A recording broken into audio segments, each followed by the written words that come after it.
திருப்பூர் மாவட்டம் குடிமங்கலம் ஊராட்சி ஒன்றியம் வடக்கு ஒன்றியத்திற்கு உட்பட்ட ஊராட்சி வாரியாக அனைத்திந்திய அண்ணா திராவிட முன்னேற்றக் கழகத்தின் செயல் வீரர்கள் கூட்டம் கழக அமைப்பு செயலாளரும் மாவட்ட கழக செயலாளரும் முன்னாள் திருப்பூர் பாராளுமன்ற உறுப்பினருமான சிவசாமி தலைமையில் கழக செய்தி தொடர்பாளர் பொங்கலூர் ராமணிகண்டன், குடிமங்கலம் வடக்கு ஒன்றிய செயலாளர் பிரணேஷ் முன்னிலையில் வடக்கு ஒன்றியத்திற்குட்பட்ட ஆத்துக்கிணத்துப்பட்டி, பூலவாடி, பெரியப்பட்டி, ஒப்பம்பாளையம், அமர்ந்த கடவு, மூங்கில் தொழுவு, கொசவம்பாளையம், அணுக்கடவு ஆகிய பகுதிகளில் நடைபெற்றது.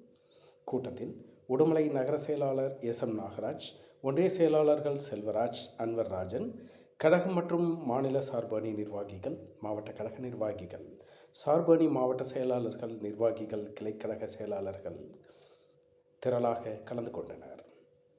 NTT நியூஸ் தமிழ் செய்திகளுக்காக உடுமலையிலிருந்து செய்தியாளர் சிம்சன்.